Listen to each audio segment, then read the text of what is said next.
Hi, I'm Philip. Welcome to the course. I'm looking forward to the class. I hope you are too.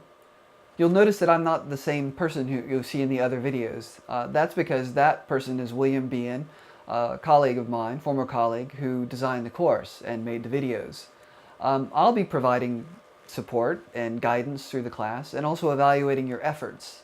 Have you ever had this dream where all of a sudden you remember that you're taking this class, but you've never been to any of the classes, and all of a sudden it's the last day in the semester and you've never been, and you're so behind you'll never get caught up, and you wake up in a sweat and are really grateful to realize that it was only a dream?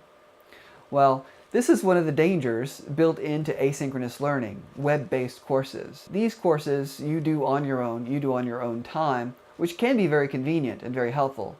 On the other hand, they have the danger of falling by the wayside.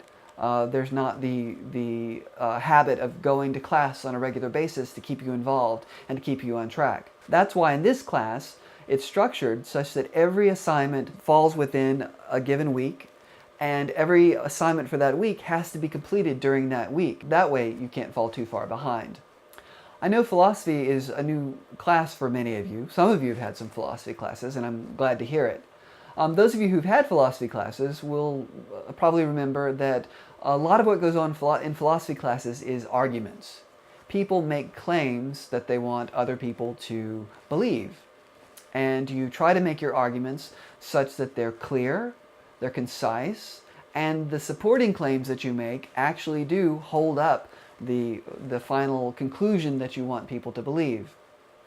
Your writing will work a lot better in this class, both for the informal assignments earlier on, in the discussion forums and the blog entries, and, more importantly, for the response paper and the final paper, if you structure your writing around arguments. Your writing should have a thesis that you want to support, some idea. Don't worry if you don't have an idea immediately when you start to write. Sometimes you can write your way back around to the main thesis. It should have a thesis, and it should also, everything else in that piece of writing should support that thesis. Give the reader some kind of reason to believe what it is you're saying is true.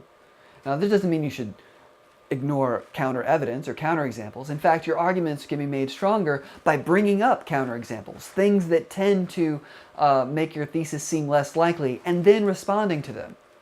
And it's focusing on this kind of writing which is ultimately going to be the most important thing about succeeding in this class, in addition to just doing all the assignments, but also is, I think, the most valuable thing that you can take away from this or any other philosophy class, probably in any other class in the humanities.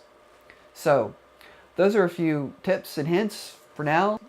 Welcome to the class. I'm looking forward to the semester, and I hope you are too.